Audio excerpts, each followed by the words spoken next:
Welcome back to the deep dive. And look, before we even get into the weeds today, I need you to do one quick thing for me. Just one thing. Yeah, just smash that like button and subscribe to the show. Seriously, if you want us to keep bringing you this kind of uncensored, hard-hitting analysis. The stuff the algorithm usually tries to bury, frankly. Exactly. We need you in our corner. We need the numbers. So hit subscribe because today we are unpacking something that might honestly make you rethink everything you know about health, masculinity, and really the systems we live in. It's a big one today.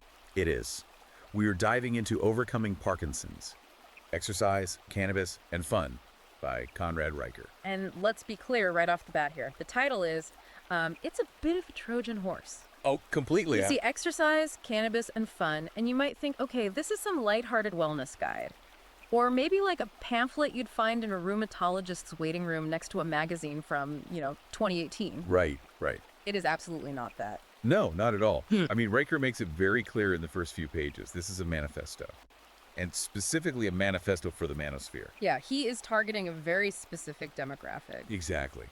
He's writing for men's rights activists, for red-pilled manosphere men who feel like modern institutions, whether it's medicine, the media, gym culture, have just been completely captured. Captured by feminist and Marxist ideologies. That's his core argument. He wants the reader to understand the history of our institutions before that capture happened. Yeah, he actually calls this book a weapon. So if you're looking for a soft, gentle approach to illness, this isn't it. But if you're ready to get red-pilled on the medical industrial complex, you need to go to Amazon Kindle or Google Play Books right now and buy this book. It is an ultra-long, incredibly incisive read. Fascinating, really, regardless of where you stand politically. Oh, for sure. We're only going to scratch the surface today, so you really do need to go buy it on Kindle or Google Play. But let's get into the core premise, because it reframes the entire experience of disease. It really does. Reicher argues that Parkinson's isn't just a condition to be managed. He calls it a biological betrayal. A war declaration. Yes, a war declaration. And his central thesis is that the modern medical establishment is gynocentric, meaning it's entirely focused on female-coded values. Like safety, feelings, compliance. Right. They want men to be NPCs. Non-player characters. Just, passive patients who take their pills, smile, and fade away. And Reicher says absolutely not. He says you need to be an operator, not a patient. You either surrender to the patient label or you fight back with what he calls ancient truths of masculinity. So let's get into the first major battlefield he identifies, which is the diagnosis itself. Because usually when you get a diagnosis, the doctor sits you down, uses a very soft voice, and says, okay, your dopamine levels are dropping. Here's a pill schedule. Which Reicher sees completely differently. He uses very specific martial language. He says your dopamine neurons aren't just wearing out or failing, they are being assassinated. Assassinated. That is such a heavy word to use for biology. It is. He describes the body as being under occupation. And his biggest critique here is directed at what he calls the victim industrial complex. He actually borrows a concept from St. Augustine, but twists it. He contrasts the city of man with the city of God. I found this distinction really powerful when reading it. Break that down for us. So the city of man, in Reicher's view, is the corrupt, comfort-obsessed modern medical system. It's a system that prioritizes billing codes and pharma contracts over actual healing. It tells you to accept your new normal. And then the city of God. He defines that as the warrior's ordered, unconquered mind, the internal fortress. So basically, the doctors are offering you surrender, dressed as science. They tell you to manage the decline. And Reicher's screaming, no, you don't manage a coup, you resist it. And he backs this up with some really visceral anecdotes, like the story of James, a 52-year-old firefighter. Right, the guy who runs into burning buildings for a living. Exactly. He's built his entire identity on physical capability. But during a rescue, his hand tremors while he's trying to connect a hose. That's a nightmare scenario, losing control when it matters most. It is. So he does what he's supposed to do. He goes to a support group looking for answers, looking for a strategy. He wants to know how to fix it so he can get back on the truck. And he walks into this room, and it's just men weeping over tremors. They're passing around a talking stick, sharing their feelings. One guy literally says, my diagnosis is part of my identity now. And James just stands up and walks out. He's like, I'm not here to cry. I'm here to fight. That moment is so pivotal in the book. It really illustrates Reicher's cultural critique. He traces this softness back to the 19th century cult of true womanhood, which idealized fragility and submissiveness. And he argues that this is metastasized. It's become the universal expectation for men. Society, and specifically the medical system, expects men to be vulnerable and dependent because that makes them easier to manage. It's the Oprahfication of medicine, as he puts it. Riker says your neurons don't care if you feel seen. They care about load, stress, and adaptation. It's Newtonian physics, not therapy. Which leads us directly into his protocol for fighting back. Section 2. Movement as warfare. This is where he really separates his philosophy from the mainstream. You see that hashtag everywhere, right? Exercise is medicine. Everywhere. Riker thinks exercise as medicine is too soft. He prefers movement is warfare. He outlines a very strict regimen called the Praxo Weekly Movement Matrix. And it is intense. It's 3 times aerobic, 2 times resistance, coordination drills. It's not a suggestion, it's a command. Right. And he contrasts this with the typical advice given to Parkinson's patients, which is often just take it easy or do some gentle stretching. Riker points to data, specifically a 2022 meta-analysis, showing that men who lift heavy weights 3 times a week slow their motor decline by 2.7 times compared to those doing gentle stretching. Wait, pause on that. 2.7 times. That is a massive difference. We are talking about nearly tripling your defense against the disease. Yeah. And yet you walk into a typical rehab center, and what are they pushing? They're pushing yoga. They're pushing gentle stretching with rubber bands. Riker views yoga as ineffective and feminized in this context. He argues it's performative. Whereas he sees deadlifts as absolutely necessary for neuroprotection. Yes. He shares an anecdote about a rock-steady boxing gym in Cleveland. A man there says, "We aren't here to slow the disease, we're here to beat it back." It's a completely different psychological frame. It's the difference between playing defense and playing offense. And then there's the No Talk, Just Train group in Austin. I found this part hilarious, but also inspiring. It's a group of guys who literally banned feeling sharing. Completely strict. No talking about your day, no talking about your trauma, no how are you feeling. Just 45 minutes of high-intensity resistance circuits. And the results speak for themselves. They had members deadlifting 185 pounds. One guy actually reversed his micrographia. That's the symptom where your handwriting gets tiny and cramped. Right. After 6 months of heavy lifting and no talking, his handwriting got bigger again. Because he was rewiring his brain through force, not through processing his emotions. Riker says the medical establishment is terrified of demanding discipline from men because it might offend them or seem toxic, but men don't need coddling. They need a mission. Which connects to the other major tool in Riker's arsenal. And this is perhaps the most controversial part of the book, cannabis. But he frames it specifically as cannabis versus big pharma. Yeah. Chapter 5, The Forbidden Remedy.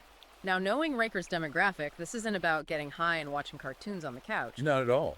He positions cannabis, specifically full-spectrum CBD and low-dose THC, as a tactical tool. And he argues that the pharmaceutical industry, companies like Pfizer and AbbVie, are actively lobbying against cannabis while pushing their own dopamine agonists. This is where it gets really dark. We need to talk about the side effects of these legal doctor-prescribed drugs. Riker calls out the dark side of agonists. It's a known medical fact, but it is rarely discussed in the brochures. Dopamine agonists can cause severe impulse control disorders.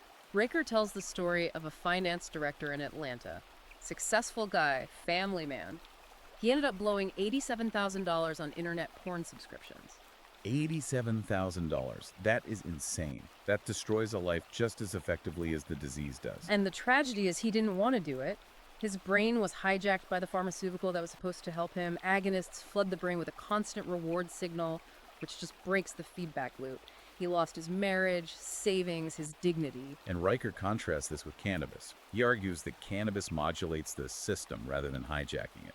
It helps reduce tremors, aids sleep, and prevents that zombie state that pills can cause. But because of the legal hypocrisy, as Riker calls it, men are forced into the shadows. He compares the U.S. to Canada. In Canada, it's licensed, it's regulated, you get lab-tested products, you know exactly what you're putting in your body. Whereas in the U.S., you have veterans guys who literally fought for this country, getting raided by the DEA while politicians take donations from pharma. It's a systemic betrayal. Riker sees this prohibition not as a safety measure, but as control.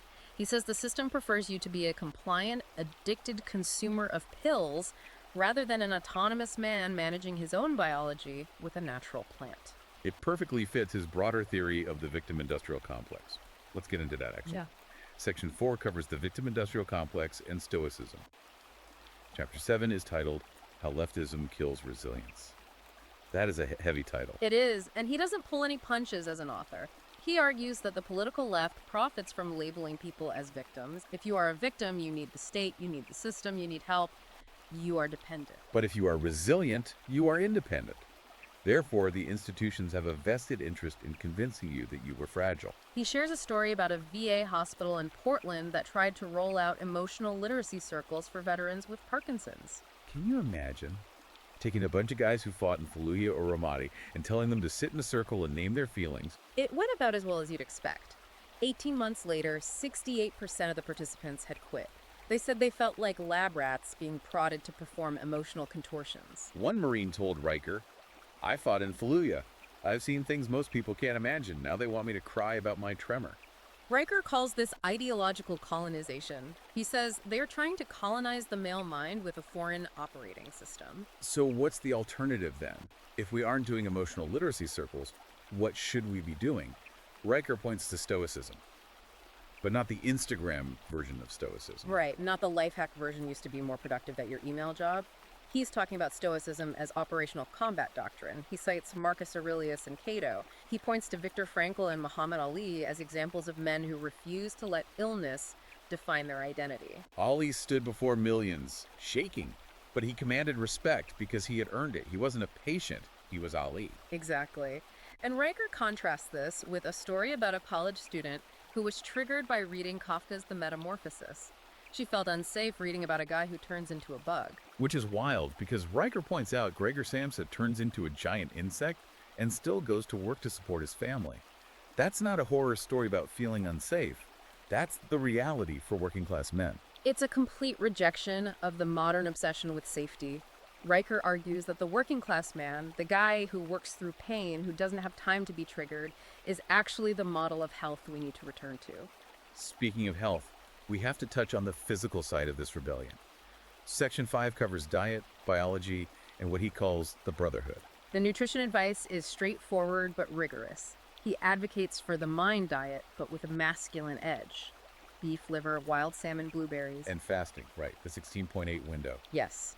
And he points out the absolute absurdity of the insurance system here. Medicare won't cover broccoli because there's no billing code for it, but they'll gladly pay for thousands of dollars in brain surgery.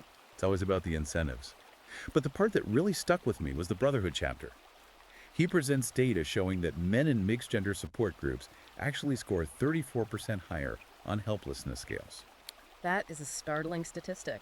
Riker argues that in mixed groups, men feel pressure to perform vulnerability to please the female facilitators or participants.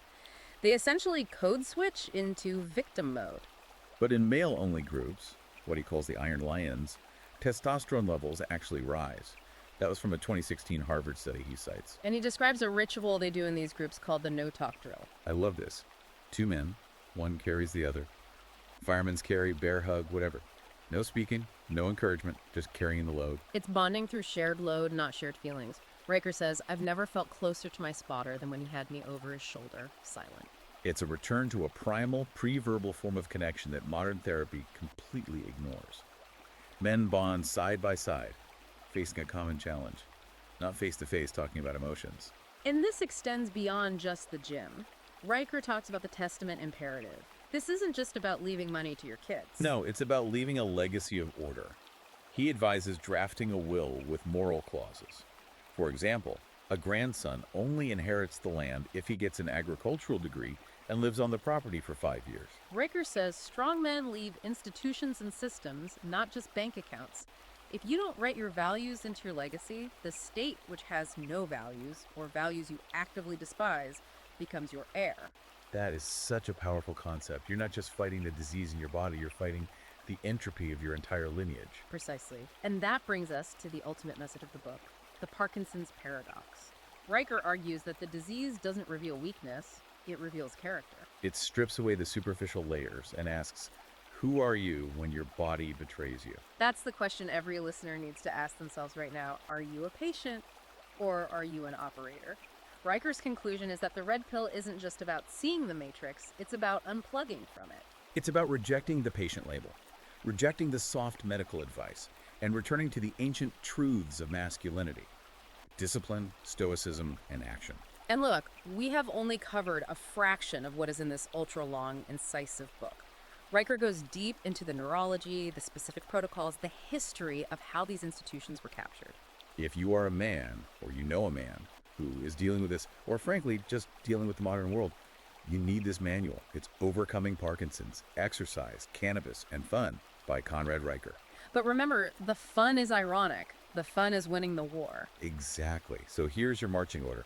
Go to Amazon Kindle or Google Playbooks immediately. Buy the ebook, read it. Then go follow at Conrad Riker on Substack for the uncensored updates that probably can't even be published in a book. Don't just listen to this deep dive and nod your head. Take action. Because, as Riker says, the narrative is irrelevant. Motion is truth. Motion is truth. I love that. All right, that's it for this deep dive. Make sure you like and subscribe so you don't miss the next one. Stay strong, stay dangerous, and we'll see you on the next one.